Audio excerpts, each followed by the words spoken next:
and welcome back to my channel. It is a beautiful summer day. I've been listening to the audiobook of The Art of Communication by Judy Apps. It is so good, and also the physical copy arrived in the mail today. Gotta love book mail. And then I also have another box from Barnes & Noble because I did get some birthday money from my parents, and of course I use that money on books because what else would I buy? And then I also got the Geek Gear limited edition box in the mail, and if you notice there are little socks around the box because the theme for this limited edition box is house elves. I've done special edition boxes, but I've never unboxed a limited edition one, so very excited for that. But really quick, something I've been working on all week is kind of doing a deep declutter within my home, and I actually did declutter my bookshelves, which was very difficult for me. It's pretty easy for me to declutter, but when it comes to my books, it's just a whole another thing. Like, my books are like my favorite things ever, so it was just like really hard to sort through them, and just I really had to be super honest with myself and say, like, you know, does this spark joy? And basically this all started because I read the book, The Life-Changing Magic of Tidying Up. This is by Marie Kondo. It is the Japanese art of decluttering and organizing. And let me tell you, this book really is life-changing. Like, after I read it, I was like, you know what? I really do need to take a good look at what I am keeping in my home. I still do have quite a few books, as you can see, and I think the recommended number that Marie Kondo said for books was like 30 books, and I was like, girl, no. There's no way I could narrow it down to just 30 because I am a book lover and it is something that I love to collect. But I did narrow it down because if you look at the bottom two shelves, they are so much more empty than what they were before. I don't know the exact number of the books that I donated, but it was a lot. And it was just really difficult. But Marie Kondo, she talks about in her book how you should take like everything off the shelves, and it's the same thing for your closet too. Like, take everything out of your closet and just hold everything in your hands and ask yourself, does this spark joy? So I did that with my books, and I just felt like some of them I knew I wasn't going to read them again, and I just, instead of having those books just sitting there on my shelves like collecting dust, I really wanted them to go to a new home where they would be loved and where, you know, it could bring joy to someone else. And also I have space for some new books, which is perfect because we have new books right here. And not only that, I also did my closet as well. Margot! So I guess I can show you my closet. Sorry, the lighting is kind of bad in here, but I also went through my clothes, and I felt like I was constantly cleaning out my closet. Like, no matter what, it just always ended up a mess. Just like my books, I held on to every item of clothing, and I asked myself, does this spark joy? And I really did narrow it down quite a bit, and I feel a lot lighter, and I feel a lot more at peace, and I really do think it's worth it. And yeah, so I also recommend that book because it is very life-changing. You guys may be wondering about my lack of a nightstand. I actually moved my nightstand into my office. So right now I don't have a nightstand in here, but I'm going to IKEA tomorrow, so right now we just have a lamp on the floor in the corner, so. Anyway, let's do some unboxings because I cannot wait any longer. Okay, I need a tripod or something. Maybe I'll just set you guys on my bookshelf. I think that could work. Let's try it. Is this gonna work out? I feel like this is really low. Okay, now that we are all situated. Wait, I had scissors. Just kidding, we are not situated. Okay, now we are ready. Keep messing with the tripod. Ooh. So the first book is the one I was talking about at the beginning of this vlog. This is The Art of Communication. Ooh, it's so cute. I first heard about this book through Kaylin Nicholson. She is also a YouTuber.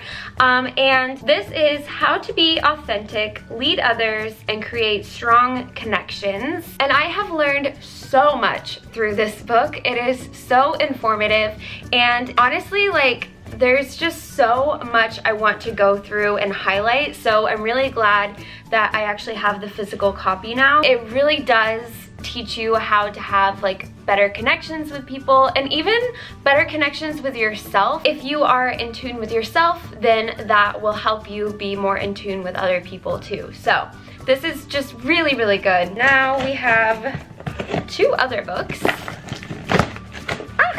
And one of them is on my most anticipated reads list for this year. Oh my gosh, it's so beautiful! This is Sarah Dessen's The Rest of the Story. This is her newly released book, and this is a signed first edition. Oh my goodness! I have been a fan of Sarah Dessen for, oh my gosh, I don't even know, maybe like 10 years, maybe longer, but yeah, I love her books, and I kind of have this little tradition where I read her books in like one day, so I'm going to read this in one sitting, like I already know. So, and this says, Emma Saylor doesn't remember a lot about her mother, who died when Emma was 12, but she does remember the stories her mom told her about the big lake that went on forever, with cold, clear water and mossy trees at the edges. Now it's just Emma and her dad, and life is good, if a little predictable, until Emma is unexpectedly sent to spend the summer with her mother's family that she hasn't seen since she was a little girl. When Emma arrives at North Lake, she realizes that there are actually two very different communities there. Her mother grew up in working class North Lake, while her dad spent summers in the wealthier Lake North Resort. The more time Emma spends there, the more she feels she is also divided. To her father, she is Emma, but to her new family, she is Saylor, the name her mother always called her. Then there's Rue, the boy who was her very best friend when she was little. Rue holds the key to her family's history, and slowly he helps her put the pieces together about her past. It's hard not to get caught up in the magic of North Lake, and Saylor finds herself falling under Rue's spell as well. For Saylor, it's like a whole new world is opening up to her. But when it's time to go back home, which side of her, Emma or Saylor, will win out? And then the next book, oh my gosh, it's so small, I didn't realize. So this book was recommended by Alicia Marie here on YouTube, and it's called How to Not Always Be Working, a toolkit for creativity and radical self-care. This is so aesthetic. Look how cute. Oh look, there's little doodles in there too. That's so cute. So yeah, I thought this would be really interesting to read because it's kind of like what Alicia Marie said about this, where when you do YouTube, your life and your job is very intertwined, so it can be hard to kind of separate the two. So I think this will be really interesting to read, and I'm really excited for it. It seems like a really quick little read. And now we are going to do the unboxing for the Geek Gear Wizardry limited edition. Let's see all the little house elf goodies. Oh, this is cute. This says, give socks, free elves. This is so cute. I like the different fonts, and I like the color of the words as well. That is so fun. And then we have another t-shirt, and this says free house elves, and then it says SPEW Society for the promotion of elfish welfare, and it says donate a sock, and we have a nice little silhouette of Dobby and some socks hanging behind him. That is so cute. I love Dobby. Oh, I love this. Oh my gosh, I've been wanting one of these.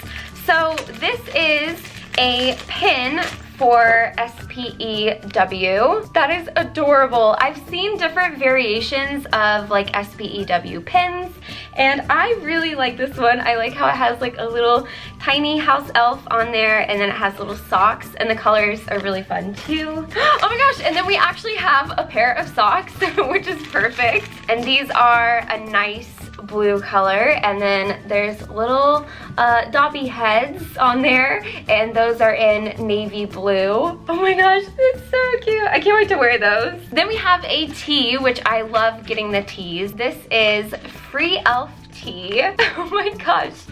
So the flavor, let's see, is apple and lemon. Ooh, apple, hibiscus, rosehip shells, citrus peel flavorings. That sounds very refreshing. Then we've got a poster. Let's see what this is. Oh my goodness. Wow. That really is a work of art. Whoa. I love this. And all the colors and Dobby. I mean, that is like spot on, like Dobby's little expression and everything. That is so neat. And I like how at the bottom it's like the paint is dripping. It's very artsy. Let's see.